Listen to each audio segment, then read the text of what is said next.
Okay. Good morning and welcome to the Pennsylvania Department of Banking and Securities webinar on holiday and Black Friday scams. This is another in our series from Midweek Money Matters, and we are going to be getting started. I am recording today's session. If you have questions, you can type them into the chat box, or at the end, I'll stop the recorder and we can talk without the recording and you can unmute yourselves. So 'tis the season to give gifts and be happy. Unfortunately, it's also the season for us to be scammed. Criminals know that we become much more giving and holly jolly, so we maybe let our guards down, and they take advantage of that, knowing that they may be able to convince us to either give up our personal information or give up our financial information, and that will allow them to take our hard-earned money, and we don't want that either. So today we'll be talking about quite a few different scams. We're just going to move on through because we have a lot to cover. So we've all heard of phishing scams, but I would be remiss if I didn't remind us of them because they happen all the time. So phishing schemes use an email or text message or some other form of communication to gather our personal information so they can steal our identity. Sometimes, if you click on a link, it even installs malware or viruses to our devices. Um, and often, what they really are looking for is us to give up our financial information or even send money to them because of whatever emergency or life-threatening thing that may come our way.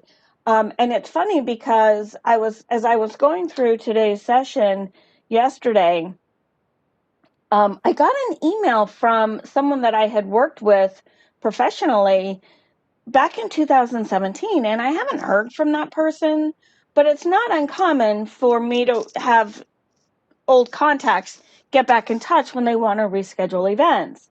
So I get this email and it comes from this person that I know. And all it said is, I have a favor to ask. Well, that's not always very common, but it certainly wouldn't be something that I would consider unusual. So I did all the things. I highlighted, I used my cursor and went over her email address, and it appeared that it was coming from her email. Even when I did the hover test is where you use your cursor and hover over a link or an email address, and it pops up and shows you the actual email address or website that it's linked to. So it looked legitimate. There were no other links on the email. I responded and said, how can I help you?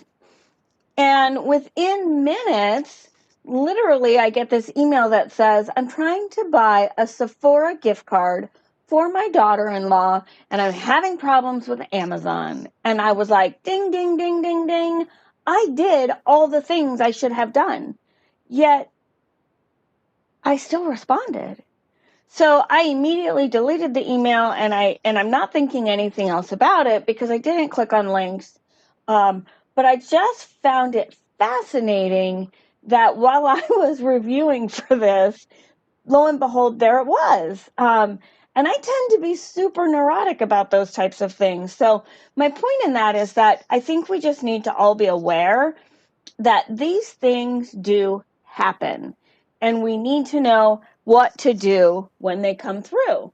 So let's talk about 3 tips to avoid becoming a victim of a phishing scheme. So the first one is I always warn consumers to watch out for generic greetings like "Dear valued customer," or maybe even no greeting. Um, that's what I got yesterday. It didn't say "Dear Katrina," it just said, "I have a favor to ask." And again, it kind of threw up this red flag, but I did what I should do, and I thought it was legit. But often we'll get "Dear valued customer," or "Dear customer," or, "Dear friend." lots of different combinations. And it's kind of incredible to me when I think about criminals thinking these are good tactics. Another thing we want to be on the lookout for are poor grammar or spelling. Oftentimes, the writers of the email are using a translating service. And fortunately for us, they're using poor quality, free services that don't always get grammatic syntax or spelling of words like there, or there. So, that can always be a red flag for us. But the bottom line is, I always tell consumer, it's a risk to click on a link that's provided in an email. So I do probably 80% of my banking online. And I get my email once a month that says your statement is available for you to download. Here's the link. I know I get that every month, but I refuse to click on the link. I go into my smart device, I open the application, and I get my statements that way. So clicking on a link is a risk. However, if you're going to type the link in, it's critical that you make sure you are typing the correct link in, because criminals also create copycat websites where they will count on you to have one little tiny typo, and all of a sudden you're on a copycat website and you think you're on your website. So it's important that don't click on the link, but if make sure that you're going to the right place. And if it's a link that you use often, make it a favorite on your web browser or download the application on your smart device. And then, one thing I always caution people, and it goes with any scam, just be careful to not send your personal information, account numbers, login credentials, anything like that through email. That's always a risk because of the fact that we don't know who really the sender is of that email. So now I want to talk about traditional skimming devices because they're kind of a dime a dozen. We all believed that once the chip was embedded in our card, we'd no longer have to worry about this. But the reality is, skimming devices capture the information off of the black magnetic strip. Even if we put it into a card reading device, that device can actually have a skimming device on it. So they fit over the top of a point of sale device. They fit over the top of an ATM machine. They also put them deep inside gas pumps. Unfortunately, most gas pumps, the manufacturer creates a universal key for the pump. So if I've got a key to one Shell station pump, I've got a key likely to all Shell station pumps. And I can go in and I can open the machine and I can place my skimmer in it. And so we can't even necessarily see that. So it's important that we recognize that and that we are constantly being vigilant. I tell people to use the wiggle test over the top of an ATM or a point of sale. And I know that it works because I was researching for a law enforcement presentation I was doing, and I came across a video of two guys. It was a news broadcast, and it literally showed two guys walking into this convenience store, and one guy distracts the cashier while the other guy pulls out of his bag a point of sale skimming device, and he popped it right over the top of the existing device. And the cashier didn't even recognize it. She was busy helping another customer. Fortunately, video caught it, and the convenience store got it off pretty quickly. But the reality is those things happen. So that wiggle device goes a long way in helping us to make sure that the device we are using hasn't been tampered with. The other thing that we can do is look for color schemes. For the most part, when you're going to an ATM, it's going to have the lighting the lights on the device will all be the same color. Usually it's a green. But if you come across one that's got red or yellow or blue, and the rest of it is green or another color, that should be a big red flag that you're running a risk of using a device that's been tampered with. I always suggest that we use the same machines, the same ATM machines, because if there's a change to it, we'll recognize it. And if there's something that doesn't look right, I always encourage people to avoid using them. If they can, go inside and report it to the store owner or the financial institution, because you can actually be protecting other individuals. And then finally, as far as gas station pumps go, I always encourage consumers to use the pumps that are closest to the convenience store. And there are several reasons for that. Typically, they're better lit. They have a whole lot more foot traffic going back and forth, and they're in the direct view of employees, so they're better watched. So those are 3 reasons to use those gas pumps that are closest to the convenience stores. The ones on the outside perimeters don't have as much lighting, they don't get as much traffic, and criminals can access them much easier. And then they can wait not too far away to get the information as it goes through. With Bluetooth enabled devices, it's amazing what I've seen can happen and how quickly it happens. So those are all tips for physical skimming devices. How many of you knew that there were virtual skimming devices too? Virtual skimming devices when I was researching for this presentation, I was absolutely flabbergasted, because virtual skimming devices are devices that the criminals have embedded software into legitimate websites, where when we put our personal information in, it captures that information. So it captures our mailing address, our billing zip code, the name that we use, our account number, the expiration date, and even often we have to put in that 3-digit code from the back. That's a lot of information. And when I first came across this, it was one website. But as I was continuing to research and doing some other things, I started to realize that it's a much bigger problem, and it's anticipated that it's really going to grow significantly this year, because so many of us are shopping online. I was preparing for next week's session, and something like 71% of Americans plan to do all or most of their shopping online. So that means we have to be very careful and watchful of virtual skimmers. So a way that we can avoid having our information compromised from a virtual skimmer is we can use a virtual card. You can ask your financial institution to provide you with a once and done card number. They can do that pretty easily. The other thing we can do is use a third-party payment processor. I have the hardest time saying that. Anyway, so this third-party payment processor is something like PayPal, Venmo, Square, anything that I can use to tell someone else to pay something for me is a third-party payment processor.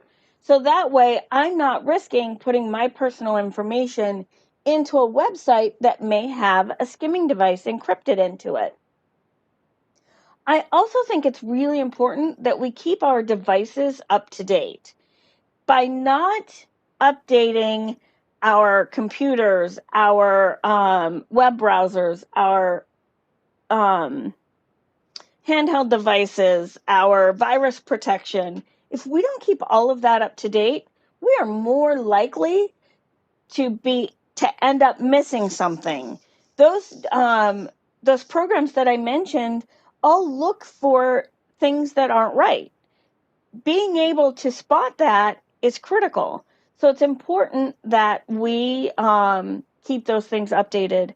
And the other thing I would always encourage us, and we need to do this all the time anyway, but making sure that you're checking your statements at least every month when they come in. The reality is we can check our statements, we can check activity on our accounts anytime we want by logging in or using the application. Keeping track of that, if something isn't right, you're going to be able to catch it really quickly and put a stop to it, because overcoming that kind of theft can be a challenge. So I always encourage people to make sure they do those things as well. So gift card scams. We've all heard about the guy who calls and says, if you don't go get this gift card, you're going to be arrested, or you're going to, something bad's going to happen to a family member. But there's a different kind of gift card scam that is really starting to be more prevalent. And again, in today's crazy mixed up world, I think that it's tempting to give gift cards. But we need to understand that criminals are becoming much more sophisticated, and they use what's called bot technology, which is basically a computer, a supercomputer that does nothing but try to figure out combinations of gift card numbers and PIN numbers. And reality is that they can try millions of combinations in a very short amount of time, because computers are bigger, faster, better. Once they find one that works, they're going to do one of two things. They're going to shop till they wipe out the amount that's on the card, or they're going to sell it on the dark web so that it can be made available on websites where, people can go in and buy a gift card at a discounted rate. So we need to make sure that we are being careful when we buy gift cards. So there are a few steps I would encourage us to all take. Number one is buy the gift card as close to giving it as you can. So if you're on your way to a holiday gathering, which, we're probably not supposed to be doing that, but if you're on your way to where you're going to be giving the gift card, buy it from, a store on your way. Buy it as close to giving it as you can. And then if you're the recipient of a gift card, use it quickly. It can be really tempting to hold on to them until, the perfect item comes across. But the longer you sit on the gift card, the more likely someone will get the right combination to be able to use your money. And the third concept that I think is worth exploring is, instead of giving a gift card to that person who's so hard to buy for, if you're going to see them in person, give them a cash instead. Well, we can lose cash. We can also lose gift cards. But not only are we protecting the gift card, but we're also allowing that person to use that cash wherever they want to, instead of one particular store. So that's something that's always worth considering. Now, I want to talk about a few other scams that, are those too good to be true red flags. And as we get closer to the holidays, maybe we're struggling financially, so we're looking for a work from home gig, or we're trying to find the best deal we can. And those things are all great if you can find ones that are legitimate. Anytime a work from home ad comes through and they want you to spend money before you can earn it, that's a red flag. Or if you come across a link to something that says you can buy, the latest technology deeply discounted for half price. The reality is that technology dictates what those prices can be sold at. And it's pretty uncommon to come up across, the latest Nintendo or whatever. I'm not so good with that. But, the latest thing that can be bought for 75% off. That's too good to be true. Or what about getting an email or a letter telling you that you've won a prize, but you never entered? That's a red flag, right? And if they're asking you to send money to pay the taxes or processing fees or whatever, that's another red flag. You should never have to pay money in order to win a prize. If you hit the lottery, they're going to take the taxes and whatever else out of the winnings, not prepaid. And then getting that email that says, I'm this royal person and I'm in trouble in my country and I need your bank information so that I can escape my country. I'll transfer my money. I'll let you keep a percentage and then I'll take it back when I'm safe in the other country. When you give away your bank information, you're giving away the balance that's in there. So make sure that you don't give your personal financial information to anyone. So we can talk about avoiding scams all day long, but the reality is there's times when we become a victim. I'm not going to spend a lot of time talking about this because I think it's the first week in December. We're actually going to do a whole session. Yeah, December 8th and 9th. We're doing a whole session on the steps you need to take if you become a victim. But I do want to encourage you not to be embarrassed. I've talked to law enforcement. Um, I've talked to medical professionals, you name it, educated or not, everyone can become a victim at some point. You also want to make sure you report it at least 3 times, local, state, and federal, because we don't always communicate well with other agencies. It's important that we report to our local police, the Pennsylvania Attorney General's office, and the Federal Trade Commission. And I'll provide you with those resources in just a couple of slides. But you also want to make sure you notify your financial institution. Get new account numbers. Do not close your account. If you close the account, you run the risk of losing credit history, which can impact your credit score. If it's a virtual account, make sure you change your login credentials. And if you use multiple passwords, or if you use the same password for multiple logins, make sure you change all of them. And then I also encourage consumers to keep a notebook. There's a lot happening, and studies show that victims of a financial crime or scam are just as emotionally traumatized as those who are victims of violent crimes. So it's important that we keep that notebook, because when an investigator comes to you in 6 months or a year or even 3 years, you're going to want to be able to provide them with accurate information. So that notebook can go a really long way for that. So here are some resources. If you want to learn more about the Department of Banking and Securities, you can go to our website, dobs.pa.gov. Our Attorney General is at attorneygeneral.gov. If you're a victim of a fraud or a scam, you want to make sure that you file with them. The Consumer Financial Protection Bureau has phenomenal resources where you can learn more about avoiding frauds and scams at consumerfinance.gov.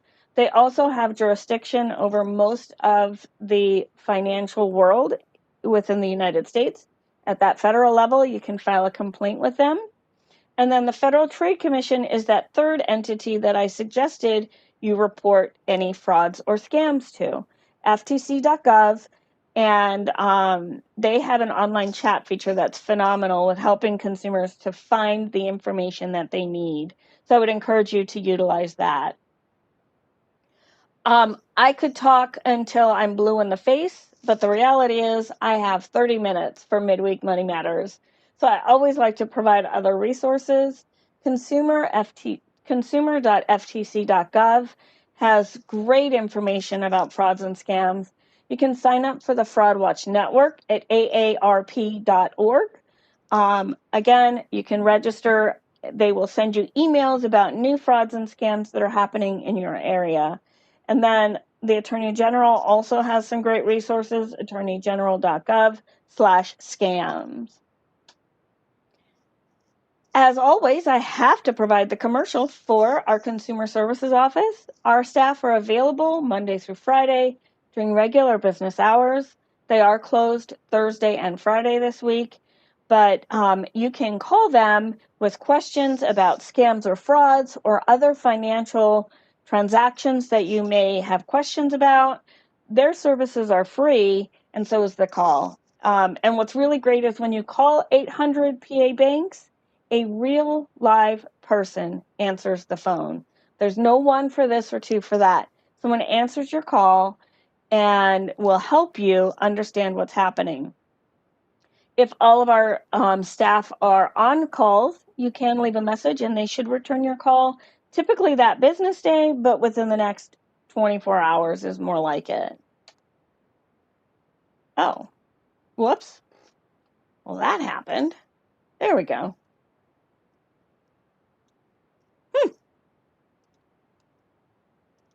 Okay. This is a great time for us to go to questions. I am going to go ahead and forward to my closing slide. This is my contact information.